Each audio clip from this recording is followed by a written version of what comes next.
more profitable way to make money from land than just flipping. Now, I've bought hundreds of properties, thousands of properties, and flipped them. I've bought them for one price, sold them for a higher price.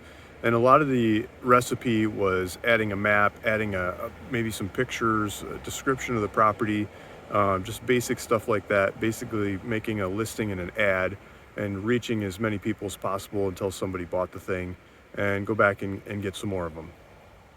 I would get the properties off market by sending mailers, and I think that's a beautiful business. I have a lot of passion for it, but the market's changed, and there's just a lot of competition right now. The sellers don't want to sell at prices that make sense to me. They're looking at prices that are on the markets, and the markets are sky high, crazy prices that aren't trading. They're not looking at what prices are trading at and more realistic kinds of action in the markets. And so it creates a bottleneck in deal flow and being able to do volume of deal flow. And that's hampered my volume of deal flow the last couple of years as the markets have changed.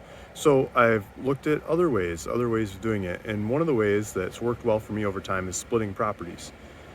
Splitting properties can be a lot of fun. It can be a lot of money and value add. You can buy the thing at market prices. You can buy properties off the market.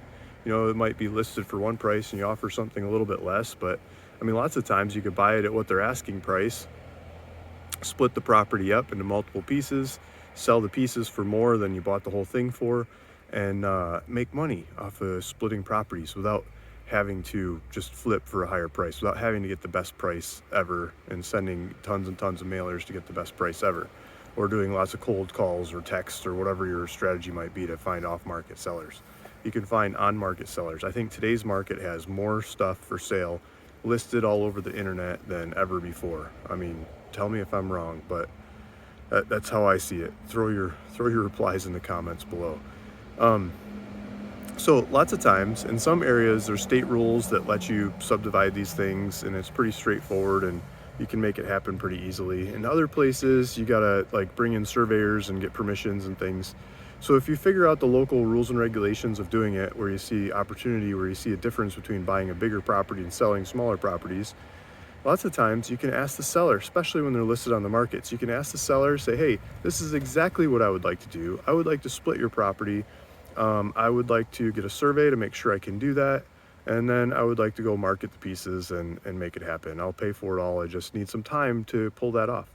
Other times you could not tell them that you're trying to split it if you don't want to. And you could say, I need some time. I'd like to get the property surveyed. The soonest a surveyor could get out there is XYZ. I talked to a couple different surveyors. This one seems like they do good work, great ratings and stuff in the area. And this is when they can get out there. I need some time for them to get out there, survey it, make sure I'm getting what I think I'm getting, and then I'll buy it. Well, they can survey it, not just the four corners or whatever, the outside of the property, but they can survey it for splits. They can figure out how much road frontage it's got. If the road's legal, you can get access to it. If the rules and regulations allow you to. I mean, the surveyors will usually start with a desktop study, and they'll say, Luke, you can't do because of this and that, and they'll charge you for a little bit of desktop study without even going out in the field. But if they pass the desktop study litmus test, they'll go out in the field and make sure it makes sense. Like topography and looking at it, and it just it looks like the driveways would work and the houses would work, or whatever you're trying to split it for. Different shops could go here, or the mall could go here, and Walmart on one side, Home Depot on the other, whatever you're trying to split.